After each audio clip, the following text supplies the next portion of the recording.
गुस्सा करो मुझ पे, मारो, तकलीफ दो, लेकिन जाने नहीं दे सकता मैं तुम्हें। मैं अब नहीं सुनूंगी क्योंकि तुम मुझे कुछ नहीं समझते हो। तो ठीक है फिर, कहो ना, मैं सुन रहा हूँ। मैंने जो कुछ कहा था सुना नहीं तुमने?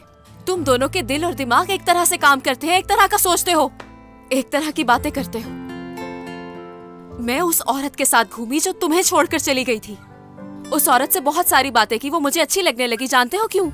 क्योंकि मैंने उसे समझा, उसका दुख महसूस किया।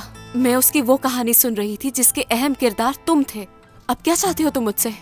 कि दोबारा तुम्हारे मुंह से वो सारी कहानी सुनूं? हाँ, निजात नहीं हूं मैं कि तुम दोनों की कहानियां सुनकर तुम दोनों को तसल्लियां दूं मैं। क्यों मेरे जज्बात के साथ तुम खेल रहे हो? देखो, तुमने जो देखा, जो भी सुना, अब मैं वो शख्स नहीं हूं। वो एक मुख्तलिफ दमीर था, अलग वक्त था वो। मैं वो शख्स तब भी नहीं था जब मैंने हमारे घर में पहली दफा कदम रखा।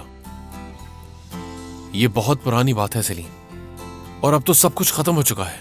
वक्त ने तमाम यादें भी मिटा दी हैं। मगर अब देखो ना, जिस कहानी को तुम माजी का नाम देकर टाल रहे हो, वही माजी तुम्हारे सामने आ गया है। जैसा तुम सोच रही हो वैसा नहीं है।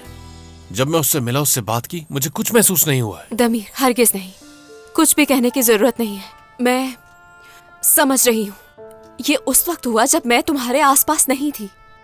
जब तुमने उसे देखा, तुम्हारे चेहरे पर एक उदासी छा गई। ये मत कहना कि तुम कुछ महसूस नहीं करते। क्या महसूस किया जानती हो तुम? जानती हो एलुल जब से आई है, जब से मैं क्या मुसलसल महसूस कर रहा हूं? खौफ है। खौफ है कि कहीं मुझे ये दिन ना देखना पड़ जाए।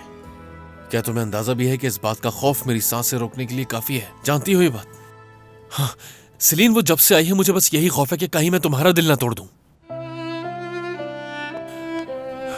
कोई आजमाइश बगैर दुख दिए नहीं जाती सलीन। तुम बहुत दुख में हो, मैं जानता हूं। मैं खुद बहुत दुख में हूं। जानता हूं ये वक्त आसान नहीं होगा, लेकिन नहीं जाने दे सकता तुम्हें। चाहे तुम रो, तुम गमज़दा रहो, मैं किसी हाल नहीं छोड़ूंगा तुम्हें। मुझे बहुत दुख हुआ है। जानता हूं, मुझे भी। मत करो ये।